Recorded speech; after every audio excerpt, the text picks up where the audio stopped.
आज और इस टॉपिक में जो हम लोग टॉपिक स्टार्ट करने वाले हैं वो क्या है तुम्हारा मैकेनिज्म ऑफ ब्रीदिंग। यानी बेसिकली हम लोग जो बात करेंगे वो बात करने वाले हैं क्या, मैकेनिज्म ऑफ ब्रीदिंग के बारे में बात करेंगे।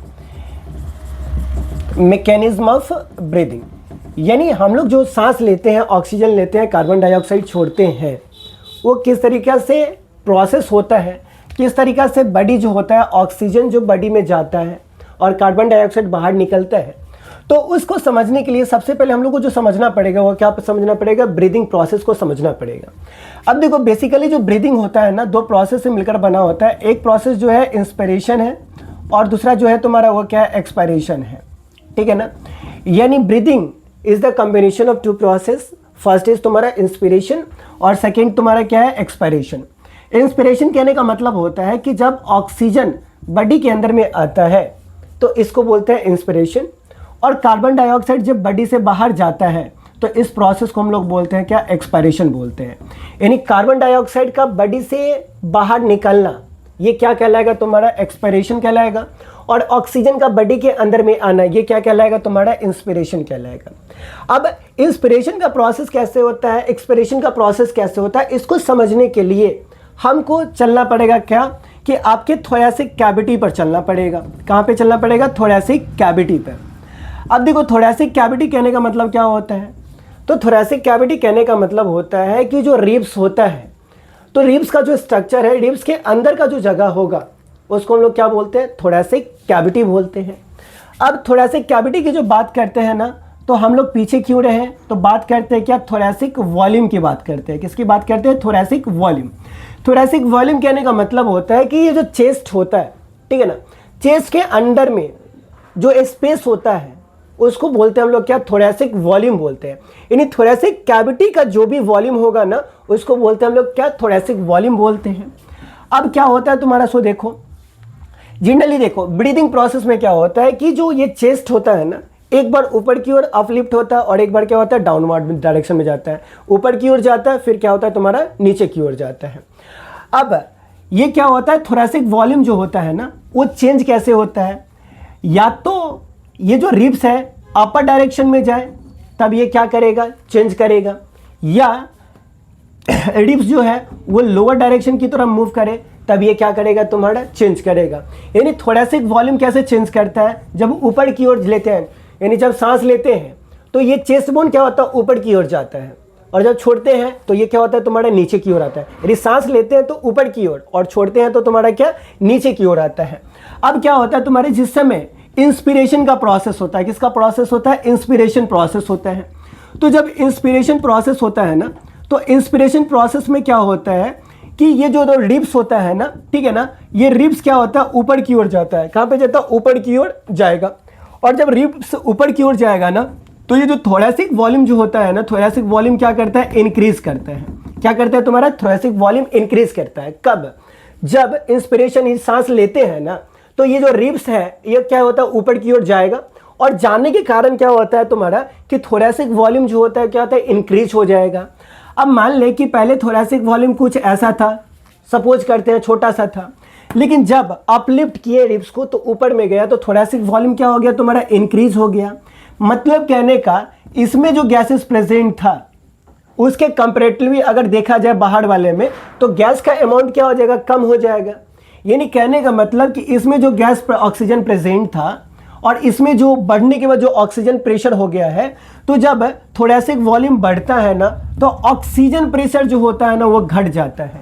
याद रखना, जब थोरैसिक वॉल्यूम क्या होगा, बढ़ेगा, तो ऑक्सीजन प्रेशर क्या हो जाएगा, तुम्हारा कम जाएगा, और जब ऑक्सीजन प्रेशर कम जाएगा ना तो ऑक्सीजन क्या होगा तुम्हारा, एटमॉस्फेयर से, ठीक है ना, एटमॉस्फेयर से हम लोग के बॉडी में क्या करेगा, इन करेगा।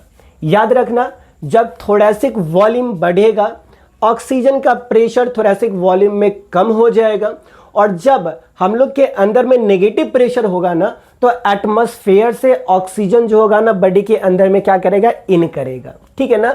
तो ये कैसे होता है तुम्हारा, जब ये रिब्स होता है ऊपर की ओर जाता है, जाने के कारण क्या हुआ, तुम्हारा थोरैसिक वॉल्यूम इंक्रीज करता है। थोरैसिक वॉल्यूम इंक्रीज करने के कारण ऑक्सीजन का जो प्रेशर होता है वो बॉडी में नेगेटिव हो जाता है, कम जाता है, और जब ऑक्सीजन प्रेशर कम जाएगा तो बाहर से जो होता है ना ऑक्सीजन बॉडी के अंदर में क्या होता है, इन करता है। तो ये प्रोसेस कहलाता है तुम्हारा क्या, इंस्पिरेशन कहलाता है। जस्ट इसके अपोजिट में होता है क्या, एक्सपिरेशन प्रोसेस होता है। उसको हम लोग तुरंत समझ लेंगे, ठीक है ना।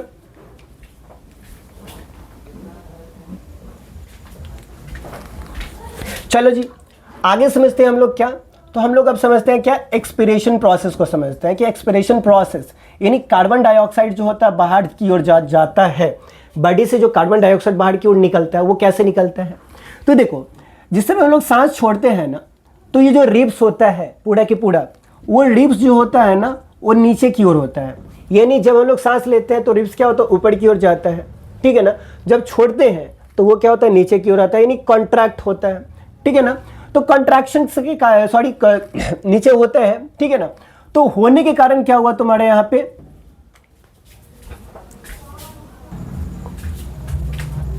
चलो जी अब हम लोग बात करते हैं, समझने का प्रयास करते हैं कि एक्सपिरेशन क्या होता है।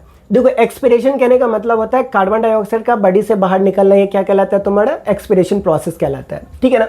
अब एक्सपिरेशन प्रोसेस में क्या होता है कि जो रिब्स होता है ना, ठीक है ना, रिब्स बोले तो कहने का मतलब तुम्हारा कि जो डायफ्राम है, ठीक है ना, डायफ्राम और प्लस में इंटरकॉस्टल मसल्स, ठीक है ना, इंटरकॉस्टल मसल्स, ये सब क्या होता है कि डाउनवर्ड डायरेक्शन में क्या होता है, आता है। यानी सांस लेते हैं तो रिब्स ऊपर की ओर जाता है, छोड़ते हैं तो ये क्या होता है, नीचे की ओर आता है। जब रिब्स ना लोअर डायरेक्शन में आता है, यानी डाउनवर्ड डायरेक्शन में होता है ना, डाउनवर्ड डायरेक्शन में आता है, नीचे की ओर होता है, तो इसके कारण क्या होता है कि जो थोरैसिक वॉल्यूम जो होता है ना, थोरैसिक वॉल्यूम, वो थोरैसिक वॉल्यूम क्या होता है, डिक्रीज हो जाता है। क्या हो जाता है, थोरैसिक वॉल्यूम डिक्रीज हो जाता है। यानी मान लो कि पहले बैलून का साइज बड़ा था, ठीक है ना, अब इसमें बड़ा था तो गैसेस प्रेजेंट था, लेकिन जब बैलून का साइज क्या होगा, छोटा हो जाएगा। तो बताओ कि बैलून का साइज छोटा हो जाएगा तो प्रेशर बाहर में कम था, लेकिन जैसा ही छोटा हो गया तो अंदर में प्रेशर क्या हो गया तुम्हारा, ज़्यादा हो गया। तो क्या होता है कि जब थोरैसिक वॉल्यूम डिक्रीज करता है ना, तो थोरैसिक वॉल्यूम डिक्रीज करने के कारण जो होता है कार्बन डाइऑक्साइड का जो प्रेशर होता है ना, वो क्या होता है, ज़्यादा हो जाता है। क्या होता है, कार्बन डाइऑक्साइड का प्रेशर जो होता है थोरैसिक कैविटी के अंदर में, कार्बन डाइऑक्साइड का प्रेशर क्या होता है, ज़्यादा हो जाता है। यानी ऐसा मान सकते हैं कि कार्बन डाइऑक्साइड का प्रेशर जो होता है ना, वो थोरैसिक वॉल्यूम के अंदर में क्या होता है, पॉजिटिव हो जाता है, यानी बाहर की अपेक्षा ज़्यादा हो जाता है। और जब कार्बन डाइऑक्साइड का प्रेशर ज़्यादा हो जाएगा ना, तो ये कार्बन डाइऑक्साइड क्या होगा, बॉडी से बाहर की ओर मूव करेगा, ठीक है ना। तो कार्बन डाइऑक्साइड का प्रेशर कब तुम्हारा ज़्यादा हो गया, जब थोरैसिक वॉल्यूम क्या हो गया तुम्हारा, डिक्रीज कर गया। डिक्रीज करने के कारण कार्बन डाइऑक्साइड का प्रेशर क्या हो गया, इंक्रीज कर गया। और जैसा ही इंक्रीज किया तो अंदर में पॉजिटिव प्रेशर कहलाएगा और बाहर में क्या कहलाएगा तुम्हारा, नेगेटिव प्रेशर। और हम लोग जानते हैं जब किसी भी गैसेस का क्या होता है कि मूवमेंट होता है तो हाई कंसंट्रेशन से क्या होता है, लो कंसंट्रेशन। अब एटमॉस्फेयर में क्या हो गया, एटमॉस्फेयर में तुम्हारा कार्बन डाइऑक्साइड का प्रेशर कम गया और बॉडी के अंदर में कार्बन डाइऑक्साइड का प्रेशर क्या है, ज़्यादा है। तो ये कार्बन डाइऑक्साइड क्या करेगा, बॉडी से बाहर की ओर निकलेगा। और इसी निकलने के प्रोसेस को हम लोग क्या बोलते हैं, एक्सपिरेशन प्रोसेस बोलते हैं। क्या बोलेंगे तुम्हारा, एक्सपिरेशन प्रोसेस बोलते हैं, ठीक है ना। और याद करके रखना, तुम्हारा पूछ देता है कि ब्रीदिंग रेट कितना होता है। ब्रीदिंग रेट, ब्रीदिंग रेट कहने का मतलब होता है तुम्हारा कि 1 मिनट के अंदर में नॉर्मल इंसान जो होता है, नॉर्मल पर्सन जो होता है 1 मिनट के अंदर में कितना ब्रीदिंग करता है, ठीक है ना। तो याद रखना 12 से 16 टाइम्स क्या होता है, यानी 12 to 16 टाइम्स जो होता है नॉर्मल पर्सन जो है ना 1 मिनट में सांस लेता है और सांस छोड़ता है, ऑक्सीजन लेता है और कार्बन डाइऑक्साइड छोड़ता है। तो याद रखना नॉर्मल इंसान क्या होता है, 1 मिनट के अंदर में ब्रीदिंग जो करता है ना वो 12 to 16 टाइम्स करता है। बात समझ में आया। तो ये था तुम्हारा टोटल ओवरऑल क्या था इंस्पिरेशन और एक्सपिरेशन का प्रोसेस था। बातें समझ में, हम लोग पढ़ लिए मैकेनिज्म ऑफ ब्रीदिंग, पढ़ लिए। मैकेनिज्म ऑफ ब्रीदिंग के बाद हम लोग को जो पढ़ना है ना, वो पढ़ना है एक्सचेंज ऑफ गैसेस पढ़ना है। यानी एक्सचेंज ऑफ गैसेस कहने का मतलब ऑक्सीजन किस तरीके से ब्लड में इन करता है और कार्बन डाइऑक्साइड ब्लड से कैसे बाहर की ओर निकलता है। तो ऑक्सीजन का ब्लड में इन करना और कार्बन डाइऑक्साइड का बाहर निकलना, ये कहलाता है तुम्हारा क्या, एक्सचेंज ऑफ गैसेस कहलाता है, ठीक है ना। तो देखो एक्सचेंज ऑफ तुम्हारा क्या, एक्सचेंज ऑफ गैसेस। अब एक्सचेंज ऑफ गैसेस जो होता है हम लोग को पता है कि एल्वियोलस से क्या होता है, एक्सचेंज ऑफ गैसेस होता है। यानी एल्वियोलस को हम लोग बोलते हैं कि ये जो होता है एक्सचेंज साइट ऑफ क्या होता है, गैसेस होता है। अब ये एल्वियोलस के संपर्क में कौन होता है, तुम्हारा ब्लड वेसल्स होता है, ठीक है ना, क्या होता है तुम्हारा ब्लड वेसल्स होता है। अब क्या होता है कि एल्वियोलस से ऑक्सीजन ब्लड में मिलता है और कार्बन डाइऑक्साइड जाके एल्वियोलस में इन करता है, यानी एल्वियोलस से ही ऑक्सीजन जो होता है ब्लड वेसल्स में इन करता है और कार्बन डाइऑक्साइड ब्लड वेसल्स से निकल के कहां पे जाता है, एल्वियोलस में जाता है, ठीक है ना। इसको समझने के लिए हम लोग को डायग्राम ड्रॉ करना पड़ेगा, किसका, तुम्हारा एल्वियोलस का और साथ में किसका, तुम्हारा ब्लड वेसल्स का, ठीक है ना। तो ऐसा मान के चलते कि मान ले कि ये क्या है, तुम्हारा एल्वियोलस है, क्या है तुम्हारा, ये एल्वियोलस है, ठीक है ना। और बीच में तुम्हारा ऐसे करके ले लेते हैं, तुम्हारा यहां पे ऐसे करके ले लेते हैं, ठीक है ना। और ये मान लेते हैं कि ये जो है ना तुम्हारा ये ब्लड वेसल्स है, क्या है तुम्हारा, जो राउंडेड कर रहा है ना, ये मान लेते हैं कि यह है ब्लड वेसल्स है, ये एल्वियोलस है और ये क्या है तुम्हारा ब्लड वेसल्स है। तो जनरली क्या होता है कि जो एल्वियोलस और ब्लड वेसल्स के बीच में ना 3 लेयर प्रेजेंट होता है। कितने लेयर प्रेजेंट होता है, 3 लेयर प्रेजेंट होता है। बीच वाले लेयर को हम लोग बोलते हैं बेसमेंट मेम्ब्रेन बोलते हैं, क्या बोलेंगे, बेसमेंट मेम्ब्रेन बोलेंगे, क्या बोलेंगे बच्चा, बेसमेंट मेम्ब्रेन बोलेंगे। और एल्वियोलस जो होता है ना, एल्वियोलस का जो लेयर होता है ना, ठीक है ना, तो एल्वियोलस के बाहर वाला जो लेयर होता है, एल्वियोलस के क्या होता है तुम्हारा, बाहर वाला जो लेयर्स होता है ना, उस बाहर वाले लेयर्स को हम लोग बोलते हैं क्या, स्क्वाइमस एपिथेलियम बोलते हैं। याद रखना, जो एल्वियोलस का जो बाहर वाला जो लेयर होगा ना, उसको क्या बोलेंगे हम लोग यहाँ पे, स्क्वाइमस एपिथेलियम, क्या बोलेंगे इसको हम लोग, स्क्वाइमस एपिथेलियम बोलेंगे, ठीक है ना। और ये जो ब्लड वेसल्स होता है ना, ब्लड वेसल्स का जो अंदर वाला जो लेयर होगा, क्या होगा तुम्हारा, ब्लड वेसल्स का जो अंदर वाला लेयर होगा उसको बोलेंगे हम लोग यहां पर क्या, endothelium, endothelium layer of blood capillary, क्या बोलेंगे तुम्हारा, ब्लड कैपिलरी। यानी देखो, एल्वियोलस का जो बाहर वाला जो लेयर होगा उसको बोलते हैं स्क्वाइमस एपिथेलियम बोलते हैं, ठीक है ना। और बीच वाले लेयर को बोलते हैं हम लोग क्या, बेसमेंट मेम्ब्रेन बोलते हैं। और अंदर वाला जो लेयर होगा ना किसका, तुम्हारा ब्लड वेसल्स का, उसको बोलते हैं एंडोथेलियम लेयर ऑफ क्या, तुम्हारा ब्लड कैपिलरी। अब देखते हैं क्या होता है तुम्हारा यहां पे, जैसे मान ले कि एल्वियोलस से ऑक्सीजन को कहां पे आना है, तुम्हारा ब्लड वेसल्स के अंदर में आना है, ठीक है ना। तो जब एल्वियोलस से ऑक्सीजन ब्लड वेसल्स के अंदर में इन करेगा तो सबसे पहले इन कहां से करेगा, ये बात है। तो देखो स्क्वाइमस, यानी बोले तो ये स्क्वाइमस का लेयर है, बीच में बेसमेंट मेम्ब्रेन है और यहां पे क्या है तुम्हारा ब्लड वेसल्स है। तो जैसा ही ऑक्सीजन क्या होगा तुम्हारा कि ये जो है ना स्क्वाइमस एपिथेलियम है ना, इससे इन करके किसके पास में जाएगा, तुम्हारा बेसमेंट मेम्ब्रेन के पास में। यानी क्या होगा कि इसमें ऑक्सीजन प्रेजेंट है, ये ऑक्सीजन क्या करेगा कि ये क्रॉस करेगा किस लेयर को, तुम्हारा स्क्वाइमस एपिथेलियम के लेयर को क्रॉस करेगा और क्रॉस करके कहां पे आ जाएगा, ऑक्सीजन बेसमेंट मेम्ब्रेन के पास में आ जाएगा। फिर ये जो बेसमेंट मेम्ब्रेन होता है ना, इस ऑक्सीजन को कहां पे ट्रांसफर कर देता है, endothelium layer of blood vessels. यानी ये बेसमेंट मेम्ब्रेन में आया और बेसमेंट मेम्ब्रेन इस ऑक्सीजन को कहां पे ट्रांसफर कर देगा, ब्लड वेसल्स में ट्रांसफर करेगा। और ब्लड वेसल्स क्या होगा, पूरे बॉडी में ऑक्सीजन का क्या कर देगा, ट्रांसपोर्टेशन कर देगा, ठीक है ना। तो एल्वियोलस और ब्लड वेसल्स के बीच में कितना लेयर प्रेजेंट होता है, 3 लेयर प्रेजेंट होता है। फर्स्ट स्क्वाइमस एपिथेलियम, सेकंड तुम्हारा बेसमेंट मेम्ब्रेन और थर्ड तुम्हारा क्या होता है, endothelium layer of blood capillary होता है। अब एल्वियोलस से ऑक्सीजन जो होता है फर्स्ट किस में आएगा, तुम्हारा स्क्वाइमस एपिथेलियम में आएगा। स्क्वाइमस एपिथेलियम से कहां पे जाएगा, तुम्हारा बेसमेंट मेम्ब्रेन में जाएगा और बेसमेंट मेम्ब्रेन से कहां पे चला जाएगा, तुम्हारा endothelium layer of blood vessels में चला जाएगा। और जैसा ही ब्लड कैपिलरी में गया तो ब्लड कैपिलरी पूरी बॉडी में क्या करता है, ऑक्सीजन का ट्रांसपोर्टेशन कर देता है। इस तरीके से क्या होता है, तुम्हारा एक्सचेंज ऑफ गैसेस हमारे बॉडी में होता है, ठीक है ना। बात समझ में आया, ठीक है ना। हमारे बॉडी में बताओ कि ऑक्सीजन और कार्बन डाइऑक्साइड का जो फ्लो होता है वो किस तरीके से होता है, तो ऐसे देख लिए। अब कार्बन डाइऑक्साइड की बात करते हैं तो कार्बन डाइऑक्साइड क्या करेगा तुम्हारा कि ब्लड वेसल से कहां पे आएगा, बेसमेंट मेम्ब्रेन में आएगा तुम्हारा कार्बन डाइऑक्साइड और फिर बेसमेंट मेम्ब्रेन से कहां पे चला जाएगा, तुम्हारा स्क्वाइमस एपिथेलियम में और स्क्वाइमस एपिथेलियम से फिर कहां पे चला जाएगा, तुम्हारा एल्वियोलस में जाएगा और एल्वियोलस से क्या होगा, फिर बाहर की ओर ट्रांसफर कर देगा। यानी जिस तरीका से ऑक्सीजन इन करता है ना बॉडी में, उसके जस्ट अपोजिट वे में क्या करता है, तुम्हारा कार्बन डाइऑक्साइड बॉडी से बाहर निकलता है। उसके बाद कुछ पॉइंट्स है जो तुमको समझना जरूरी होता है। अगर बात करते हैं कि इसमें एक्सचेंज ऑफ गैसेस जो होता है ना, इसके लिए 2 इंपॉर्टेंट चीज होता है। एक तो सॉलिबिलिटी ऑफ गैसेस, क्या होता है तुम्हारा सॉलिबिलिटी ऑफ गैसेस, यानी कोई भी एक्सचेंज ऑफ गैसेस होगा ना, इसमें दो इंपॉर्टेंट चीज होगा, एक तो सॉलिबिलिटीज ऑफ गैसेस, ठीक है ना, और दूसरा इंपॉर्टेंट पॉइंट जो फैक्टर होगा ना, उस फैक्टर को हम लोग यहां पर बोलते हैं थिकनेस ऑफ मेम्ब्रेन, ठीक है ना, थिकनेस ऑफ तुम्हारा क्या मेम्ब्रेन, कौन सा मेम्ब्रेन भाई, एल्वियोलस का थिकनेस, ठीक है ना। अब एल्वियोलस का थिकनेस अगर ज्यादा होगा तो उससे क्या इंपैक्ट पड़ेगा, या कम होगा तो उससे क्या इंपैक्ट पड़ेगा, ये बहुत इंपॉर्टेंट चीज है। तो तुमसे पूछ देगा कि एक्सचेंज ऑफ गैसेस जो होता है वो किस पर ज्यादातर डिपेंडेबल होते हैं, तो सॉलिबिलिटीज ऑफ गैसेस पर, और दूसरा तुम्हारा थिकनेस ऑफ मेम्ब्रेन पर, ठीक है ना। तो ये याद करके रखना।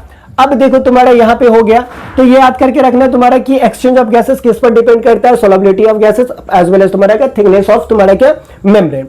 उसके बाद बात करते हैं कि कार्बन डाइऑक्साइड का जो सॉलिबिलिटीज होता है ब्लड के साथ में, वो 20 से 25 टाइम्स होता है एज कंपेयर, ज्यादा होता है एज कंपेयर टू तुम्हारा किसका, ऑक्सीजन का। यानी ब्लड के साथ में कार्बन डाइऑक्साइड जो है ना, वो 20 से 25 गुना तेजी से, यानी फास्टर जो होता है ना, वो जुड़ जाता है एज कंपेयर टू तुम्हारा किसका, ऑक्सीजन से।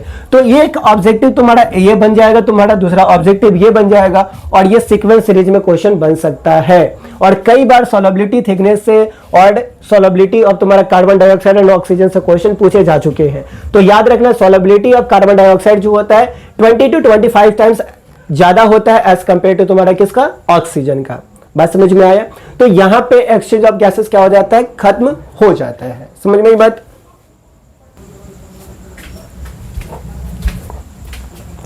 चलिए जी, नेक्स्ट अब हम लोग जो बात करने वाले हैं वो बात करने वाले हैं तुम्हारा क्या, डबल सर्कुलेशन मेथड का। डबल सर्कुलेशन मेथड कहने का मतलब होता है कि जो बॉडी में ब्लड का जो सर्कुलेशन होता है ना, वो दो रास्ते से होता है। कितने रास्ते से होता है, दो रास्ते से होता है। हार्ट से दो बार क्या होता है, ब्लड का ट्रांसपोर्टेशन होता है, इसलिए इसको बोलते हैं डबल सर्कुलेशन मेथड। अब इस डबल सर्कुलेशन मेथड में तुमको जनरली जो याद करके रखना है ना, वो ऑक्सीजन का प्रेशर और कार्बन डाइऑक्साइड का प्रेशर। देखिए ये बहुत ही बार एग्जाम में क्वेश्चन पूछा गया है और आने का चांसेस बहुत ही ज्यादा बना हुआ रहता है, ठीक है ना। तो ऑक्सीजन प्रेशर और कार्बन डाइऑक्साइड का प्रेशर तुमको क्या करना है, याद करके रखना, ठीक है ना। अब चल बात करते हैं यहां पर क्या, कि जैसे देखो डबल सर्कुलेशन में क्या होता है, डबल सर्कुलेशन क्या होता है, लंग्स से, ठीक है ना, हार्ट, और हार्ट से तुम्हारा क्या, मसल्स, बोले तो तुम्हारा टिश्यूज के बीच में कनेक्शन होता है। तो देखो लंग्स से हार्ट में जो पाइप जुड़ा हुआ होता है ना, उस पाइप को बोलते हैं हम लोग क्या, पल्मोनरी वेन बोलते हैं। क्या बोलेंगे, पल्मोनरी वेन। जो हार्ट से मसल्स में जुड़ा हुआ होता है उसको बोलते हैं हम लोग यहां पर क्या, आर्टरीज बोलते हैं। क्या बोलेंगे, आर्टरी। मसल से हार्ट में इधर जो जुड़ा हुआ होता है इसको बोलते हैं हम लोग वेन बोलते हैं, और हार्ट से लंग्स में जो जोड़ के रखता है इसको बोलते हैं हम लोग क्या, पल्मोनरी आर्टरी बोलते हैं, ठीक है ना। क्या बोलते हैं, पल्मोनरी आर्टरी बोलते हैं। तो लंग्स क्या करता है, हार्ट तक ऑक्सीजन का सप्लाई करता है, ठीक है ना। ये किसके थ्रू, तुम्हारा पल्मोनरी वेन के थ्रू। हार्ट जो होता है मसल्स तक जो ब्लड, ऑक्सीजनेटेड ब्लड का जो फ्लो करता है, यानी किसका, ऑक्सीजनेटेड ब्लड का जो फ्लो करता है वो किसके थ्रू करता है, तुम्हारा आर्टरी के थ्रू।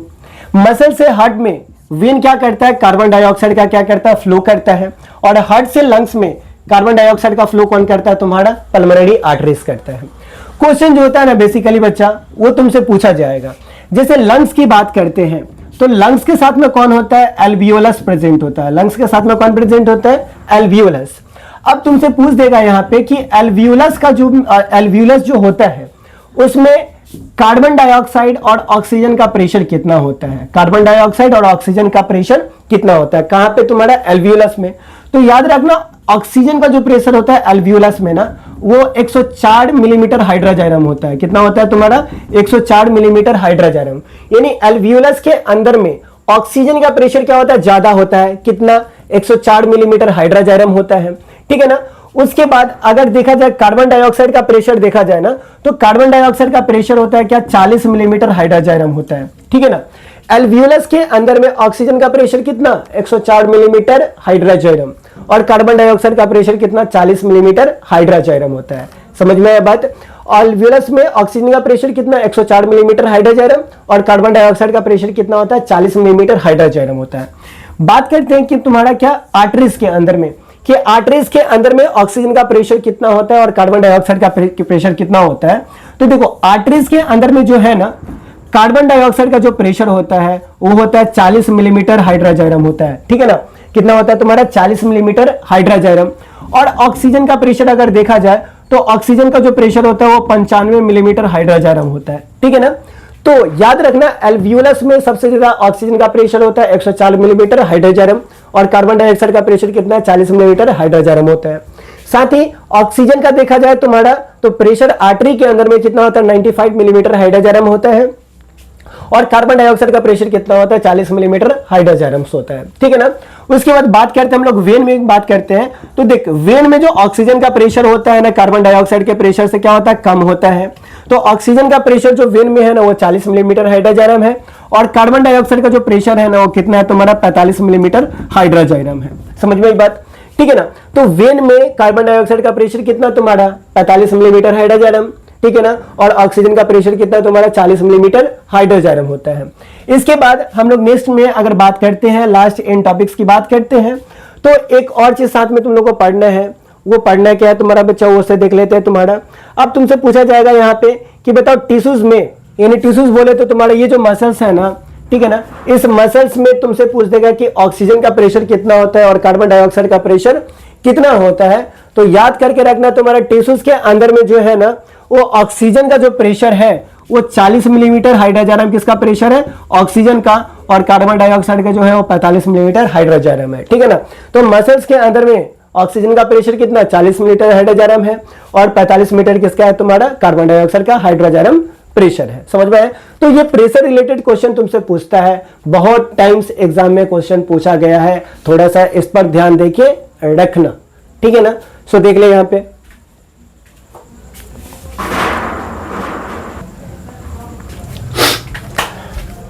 चलो जी, अब हम लोग बात करते हैं कि ट्रांसपोर्ट ऑफ गैसेस। देखो ट्रांसपोर्ट ऑफ गैसेस में मेनली ये समझाने का प्रयास रहेगा, ये बताने का प्रयास रहेगा ना कि कितना परसेंट ऑक्सीजन का ट्रांसपोर्ट कौन करता है, कार्बन डाइऑक्साइड का परसेंटेज कौन करता है। यानी कितना परसेंट कार्बन डाइऑक्साइड का ट्रांसपोर्टेशन आरबीसी करता है, कितना परसेंट डब्ल्यूबीसी करता है, ठीक है ना। तो कौन कितना परसेंट करता है ना उसके बारे में हम लोग बात करते हैं, ठीक है ना। तो देखो यहां पर दो चीज समझना है, एक समझना है किसके बारे में तुम्हारा ऑक्सीजन रिलेटेड और दूसरा क्या है तुम्हारा कार्बन डाइऑक्साइड, ठीक है ना। मान लेते हैं कि ऑक्सीजन का जो प्रेशर है वो 100% है और कार्बन डाइऑक्साइड का प्रेशर भी कितना परसेंट है तुम्हारा 100% है। अब ऑक्सीजन का जो ट्रांसपोर्टेशन होता है ना वो मेनली किसके थ्रू होता है तुम्हारा आरबीसी के थ्रू होता है और प्लाज्मा के थ्रू होता है। किसके थ्रू होता है आरबीसी और प्लाज्मा के थ्रू। तो ऑक्सीजन का जो ट्रांसपोर्टेशन होता है ना 97% जो ऑक्सीजन का ट्रांसपोर्टेशन होता है वो किसके थ्रू होता है आरबीसी के थ्रू होता है, ठीक है ना। यानी रेड ब्लड सेल्स के थ्रू ऑक्सीजन का ट्रांसपोर्टेशन कितना 97%। बचा 3% जो होता है ना वो किसके थ्रू होता है तुम्हारा प्लाज्मा के थ्रू होता है। तो केवल 3% ऑक्सीजन का ट्रांसपोर्टेशन कौन करता है प्लाज्मा करते हैं और 97% ऑक्सीजन का ट्रांसपोर्टेशन कौन करता है रेड ब्लड सेल्स करता है। उसके बाद बात करते हैं कार्बन डाइऑक्साइड के प्रेशर की बात करते हैं। तो कार्बन डाइऑक्साइड को ले जाने के लिए और लाने के लिए ट्रांसपोर्टेशन के लिए 3 इंपॉर्टेंट फैक्टर्स होते हैं। एक इंपॉर्टेंट फैक्टर्स जो है तुम्हारा वो क्या है तुम्हारा प्लाज्मा। दूसरा इंपॉर्टेंट फैक्टर है तुम्हारे यहाँ पे या ऐसे बोल सकते हैं कि मोस्ट इंपॉर्टेंट फैक्टर जो है वो कौन है तुम्हारा बाइकार्बोनेट है। कौन है तुम्हारा बाइकार्बोनेट है। उसके बाद जो है तुम्हारा वो कौन हो जाएगा तुम्हारे यहाँ पे आरबीसी हो जाएगा, ठीक है ना। और थर्ड जो इंपॉर्टेंट कंपोनेंट होगा वो कौन हो जाएगा तुम्हारे यहाँ पे प्लाज्मा हो जाएगा। कौन हो जाएगा बच्चा यहाँ पे प्लाज्मा हो जाएगा, ठीक है ना। तो देखो आरबीसी में जो होता है ना वो 70% कितने परसेंट तुम्हारा 70% जो कार्बन डाइऑक्साइड का ट्रांसपोर्टेशन होता है ना वो किसके थ्रू होता है तुम्हारा बाइकार्बोनेट के थ्रू होता है। यानी कार्बन डाइऑक्साइड का जो ट्रांसपोर्टेशन होता है 70% जो कार्बोनेट का ट्रांसपोर्टेशन होता है वो किसके थ्रू होता है तुम्हारा बाइकार्बोनेट के थ्रू होता है।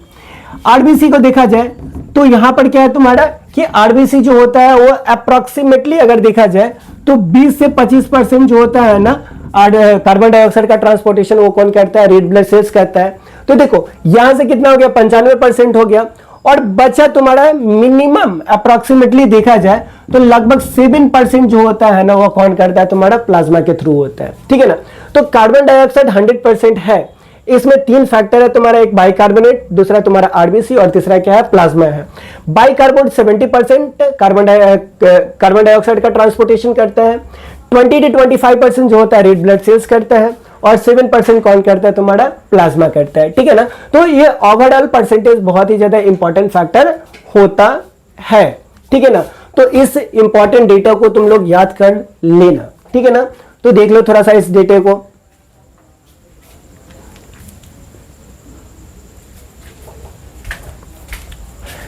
चलो जी, आगे जो हम लोग बात करने वाले हैं वो बात करेंगे 2 सेगमेंट के। जैसे हम लोग बात किए हैं क्या कि ट्रांसपोर्टेशन ऑफ गैसेस कैसे होता है।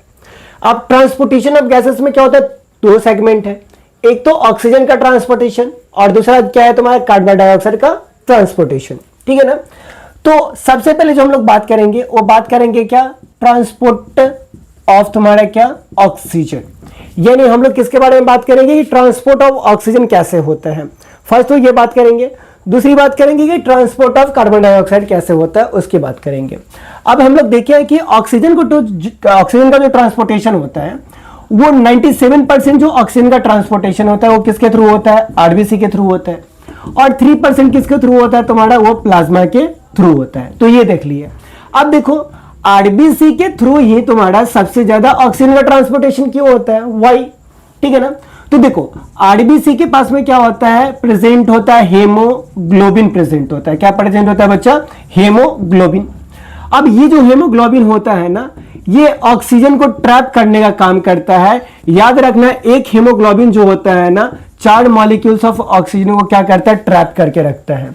यानी एक हेमोग्लोबिन मॉलिक्यूल्स कितने ऑक्सीजन को पकड़ के रखता है, तो 4 ऑक्सीजन मॉलिक्यूल्स को क्या करता है, बाइंड करके रखता है और ट्रांसपोर्ट करने का काम करता है, ठीक है ना।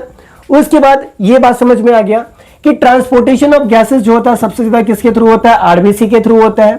आरबीसी में क्यों होता है, क्योंकि हेमोग्लोबिन क्या करता है कि ऑक्सीजन को पकड़कर पहुंचाने का काम करता है बॉडी में, ठीक है ना। तो ये बात हो गया तुम्हारा।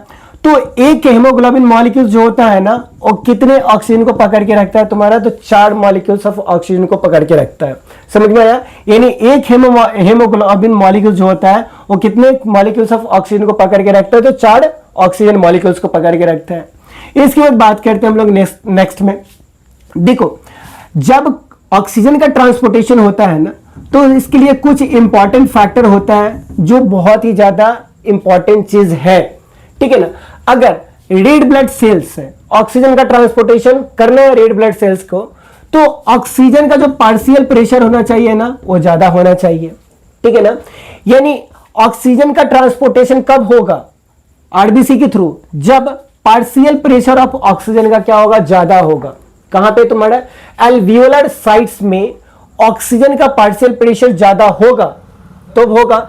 उसके बाद जो हाइड्रोजन आयन का जो कंसंट्रेशन है, हाइड्रोजन आयन का कंसंट्रेशन यहां पर क्या होना चाहिए तुम्हारा, कम होना चाहिए। याद रखना कि ऑक्सीजन के ट्रांसपोर्टेशन में पार्शियल प्रेशर ऑफ ऑक्सीजन का क्या होना चाहिए, ज्यादा होना चाहिए। हाइड्रोजन आयन का जो कंसंट्रेशन होना चाहिए वो क्या होना चाहिए, कम होना चाहिए। टेम्परेचर की बात करते हैं तो टेम्परेचर भी क्या चाहिए तुम्हारा, कम चाहिए। किसके लिए तुम्हारा, तो ऑक्सीजन के ट्रांसपोर्टेशन के लिए पार्शियल प्रेशर ऑफ ऑक्सीजन ज्यादा चाहिए, ऑक्सीजन का प्रेशर ज्यादा चाहिए। हाइड्रोजन आयन का कंसंट्रेशन क्या चाहिए, कम चाहिए, और टेम्परेचर भी क्या चाहिए तुम्हारा, कम चाहिए, ठीक है ना। तो ये बात समझ में आया। उसके बाद हम लोग बात करते हैं कि जो ऑक्सीजन का जो ट्रांसपोर्टेशन होता है ना, इसमें जो ग्राफ प्रोड्यूस होता है उस ग्राफ को बोलते हैं हम लोग क्या, सिग्मोइड ग्राफ बोलते हैं। क्या बोलेंगे तुम्हारा, सिग्मोइड ग्राफ बोलेंगे, ठीक है ना। क्या बोलेंगे तुम्हारा, सिग्मोइड ग्राफ बोलेंगे। यानी कहने का मतलब क्या होता है, सिग्मोइड ग्राफ में स्टार्टिंग में तो लैग फेज होता है, बीच में जाके तुम्हारा लॉग फेज हो जाता है, फिर जाके तुम्हारा क्या हो जाता है, कांस्टेंट फेज हो जाता है, ठीक है ना। यानी स्टार्टिंग में पार्शियल प्रेशर ऑफ ऑक्सीजन जो है ना, हेमोग्लोबिन के थ्रू क्या होगा, बहुत ही कम पहुंचाया जाता है। फिर ऊपर जाते जाते ना बहुत अमाउंट ऑक्सीजन का प्रेशर बढ़ जाता है, और फिर जाके क्या होता है, ऑक्सीजन का प्रेशर क्या हो जाता है, कांस्टेंट हो जाता है। तो इस तरीके के ग्राफ को हम लोग बोलते हैं, कैसा ग्राफ बोलेंगे, सिग्मोइड ग्राफ बोलेंगे। तो तुमसे पूछ देगा कि जब ट्रांसपोर्टेशन ऑफ ऑक्सीजन होता है तो ऑक्सीजन का जो ग्राफ होता है, ऑक्सीजन और हेमोग्लोबिन यानी पार्शियल प्रेशर ऑफ ऑक्सीजन और हेमोग्लोबिन के बीच का जो ग्राफ होता है वो ग्राफ कैसा होता है, तो तुमको बताना पड़ेगा कि ये ग्राफ कैसा होता है। तुम्हारा सिग्मोइड ग्राफ होता है, यानी एस लाइक क्या होता है, तुम्हारा ग्राफ होता है जिसमें पार्शियल प्रेशर ऑफ ऑक्सीजन जो होता है स्टार्टिंग में कम होता है, उसके बाद ज्यादा हो जाता है, फिर क्या हो जाता है तुम्हारा कांस्टेंट हो जाता है हॉरिजॉन्टल के अनुरूप पर, ठीक है ना। तो इसको याद करके रखना। उसके बाद नेक्स्ट में बात करते हैं हम लोग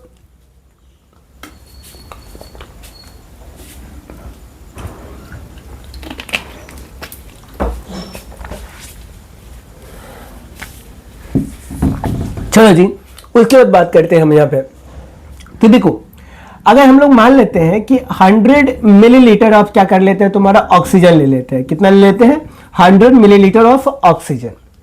तो जो ऑक्सीजनेटेड ब्लड होता है अगर मान लेते हैं कि 100 मिलीलीटर है तो इसमें जो होता है ना वो 5 मिलीलीटर क्या होता है तुम्हारा यहाँ पे 100 millilitre of oxygenated blood, sorry 100 millilitre of oxygenated blood, यानी क्या लेते हैं ऑक्सीजनेटेड ब्लड कितना 100 मिलीलीटर ऑक्सीजनेटेड ब्लड ले लेते हैं।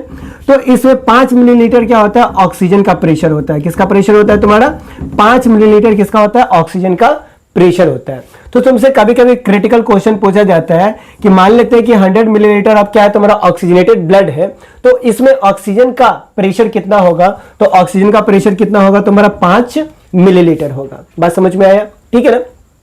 तो ये हो गया तुम्हारा क्या ट्रांसपोर्टेशन ऑफ तुम्हारा क्या ऑक्सीजन, ठीक है। इसके बाद नेक्स्ट में हम लोग बात करेंगे ट्रांसपोर्टेशन ऑफ तुम्हारा क्या, चलो जी आगे बात करते हैं क्या ट्रांसपोर्टेशन ऑफ कार्बन डाइऑक्साइड। अब देखो ट्रांसपोर्टेशन ऑफ कार्बन डाइऑक्साइड में 3 मेजर इंपॉर्टेंट फैक्टर था। फर्स्ट क्या था तुम्हारा बाइकार्बोनेट, क्या था तुम्हारा बाइकार्बोनेट यानी HCO3 माइनस, ठीक है ना। सेकेंड जो फैक्टर था वो क्या फैक्टर था तुम्हारा रेड ब्लड सेल्स, और थर्ड क्या था तुम्हारा यहाँ पे प्लाज्मा था। हम लोग देख रहे थे कि बाइकार्बोनेट जो होता है अप्रोक्सीमेटली 70% ऑफ कार्बन डाइऑक्साइड का क्या कर रहा है तुम्हारा ट्रांसपोर्टेशन कर रहा है। रेड ब्लड सेल्स को देखा जाए तो 20 to 25% और प्लाज्मा को देख रहे हैं तो कितना परसेंट तुम्हारा 7% का ट्रांसपोर्टेशन कर रहा था, ठीक है ना। अब देखो ट्रांसपोर्टेशन ऑफ कार्बन डाइऑक्साइड का जो इंपॉर्टेंट फैक्टर है वो क्या है तुम्हारा बाइकार्बोनेट है, ठीक है ना। ये बाइकार्बोनेट का फॉर्मेशन कैसे होता है, तो बाइकार्बोनेट का जो फॉर्मेशन होता है ना वो कार्बोनिक अनहाइड्रेज एंजाइम के कारण होता है, ठीक है ना। कार्बोनिक अनहाइड्रेज एंजाइम के कारण किसका प्रोडक्शन होता है तुम्हारा बाइकार्बोनेट का प्रोडक्शन होता है। यानी कार्बोनिक अनहाइड्रेज जो होता है ना जब ये टूटेगा ना तो टूटने के कारण क्या होगा HCO3 माइनस का फॉर्मेशन होता है और H+ का फॉर्मेशन होता है। यानी कार्बोनिक अनहाइड्रेज जब टूटेगा तो बाइकार्बोनेट में टूटेगा और प्लस में किस में टूटेगा तुम्हारा H+ में टूटेगा। अब होता क्या है कि ये जो कार्बोनिक अनहाइड्रेज जो होता है ना ये इसका जो अमाउंट होता है ना दो जगह बहुत ही ज्यादा होता है, एक जगह बहुत ज्यादा होता है और एक जगह क्या होता है कम होता है। जैसे रेड ब्लड सेल्स के अंदर में कार्बोनिक अनहाइड्रेज का अमाउंट क्या होता है बहुत ही ज्यादा होता है, ठीक है ना। और देखा जाए तुम्हारा यहाँ पे तो प्लाज्मा में बहुत ही कम अमाउंट होता है किसका तुम्हारा कार्बोनिक अनहाइड्रेज का, ठीक है ना। यानी कार्बोनिक अनहाइड्रेज जो होता है ना दो जगह प्रेजेंट होता है, एक तो रेड ब्लड सेल्स के अंदर में सबसे ज्यादा और प्लाज्मा के अंदर में क्या होता है बहुत ही कम होता है, ठीक है ना। अब देखो ट्रांसपोर्टेशन की अगर बात करते हैं तो ट्रांसपोर्टेशन दो जगह से होता है। एक तो होता है तुम्हारा क्या एल्वियोलर साइड से ट्रांसपोर्टेशन में ट्रांसपोर्टेशन होता है। तो एल्वियोलस में क्या होता है तुम्हारा, ठीक है ना, एल्वियोलस में देखा जाता है तुम्हारा कि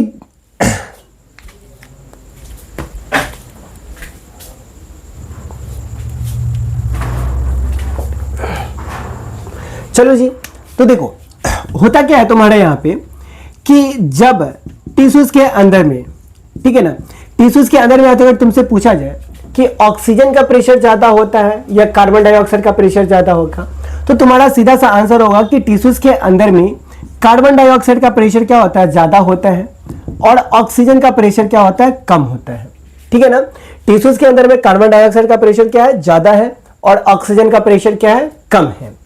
तो जब क्या होता है कि टिश्यूज से एल्वियोलस में, ठीक है, टिश्यू से क्या तुम्हारा सॉरी टिश्यू से जब ब्लड में, ठीक है ना, कार्बन डाइऑक्साइड मिलता है, क्या करता है मिलता है यानी डिफ्यूज करता है, तो ब्लड में क्या है तुम्हारा रेड ब्लड सेल्स प्रेजेंट है, क्या प्रेजेंट है तुम्हारा रेड ब्लड सेल्स प्रेजेंट है और रेड ब्लड सेल्स के पास में क्या है तुम्हारा, कार्बोनिक अनहाइड्रेज है। क्या है तुम्हारा प्रेजेंट, कार्बोनिक अनहाइड्रेज प्रेजेंट है।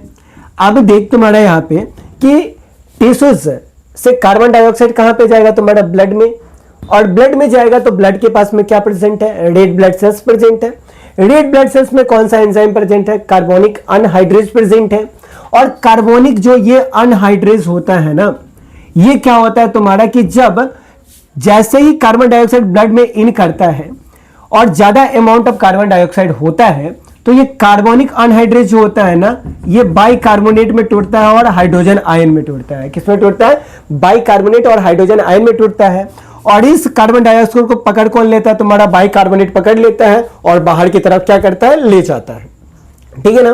तो टिश्यू से ब्लड में जब कार्बन डाइऑक्साइड इन करता है तो ब्लड के अंदर में कार्बन डाइऑक्साइड का प्रेशर ज्यादा हो जाता है। कार्बन डाइऑक्साइड का प्रेशर ज्यादा होने के कारण जो आरबीसी के अंदर में कार्बोनिक अनहाइड्रेज प्रेजेंट था, वो कार्बोनिक अनहाइड्रेज किस में टूटता है, बाइकार्बोनेट में और प्लस में हाइड्रोजन आयन में। और बाइकार्बोनेट आयन कौन ट्रैप कर लेता है, तुम्हारा कार्बन डाइऑक्साइड को ट्रैप कर लेता है और ट्रैप करके ये क्या करता है, शरीर से बाहर ले जाने का काम करता है।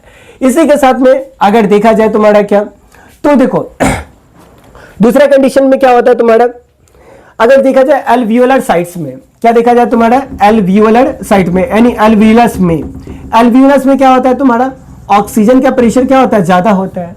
क्या होता है, एल्वियोलस में ऑक्सीजन का प्रेशर क्या है, ज्यादा है, और कार्बन डाइऑक्साइड का प्रेशर क्या है तुम्हारा, कम है।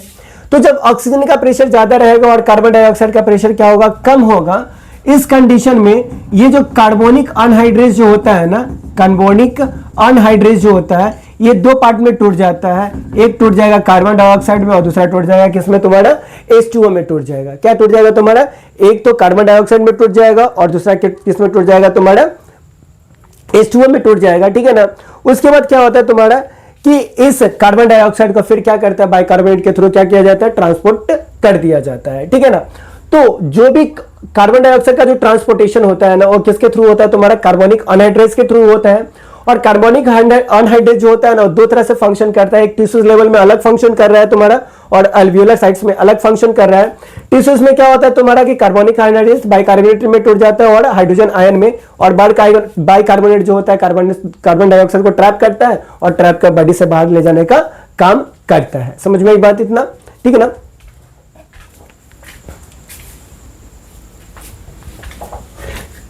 चलो जी, आगे जो हम लोग पढ़ेंगे ना, वो पढ़ेंगे क्या, रेगुलेशन ऑफ रेस्पिरेशन। यानी लास्ट जो टॉपिक है, जो मोस्ट इंपॉर्टेंट टॉपिक है, वो क्या है तुम्हारा, रेगुलेशन ऑफ रेस्पिरेशन। यानी रेस्पिरेशन का जो प्रोसेस होता है, इसको रेगुलेट करने के लिए कौन कौन फैक्टर जो है इंपॉर्टेंट है, कौन ऐसे पार्ट्स है, कौन ऐसा ऑर्गन है जो इस रेस्पिरेशन के प्रोसेस को कंट्रोल करके रखता है, पूरे नॉर्मल तरीके से सर्कुलेट करने का काम, चलाने का काम करता है। ठीक है ना। तो देखो, रेगुलेशन ऑफ रेस्पिरेशन करने के लिए तीन इंपॉर्टेंट फैक्टर बहुत ही ज्यादा इंपॉर्टेंट है। कितने फैक्टर, तीन इंपॉर्टेंट पार्ट्स बहुत ही ज्यादा इंपॉर्टेंट होते हैं। फर्स्ट जो होता है ना, उसको बोलते हैं लोग क्या, रेस्पिरेटरी रिदम। ठीक है ना, रिदमिक सेंटर। क्या होता है तुम्हारा, फर्स्ट जो होता है रेस्पिरेटरी रिदमिक सेंटर। और रेस्पिरेटरी रिदमिक सेंटर जो होता है ना, ये प्रेजेंट होता है कहां पे तुम्हारा, मेडुला ऑब्लोंगेटा में प्रेजेंट होता है। क्या होता है तुम्हारा, मेडुला ऑब्लोंगेटा।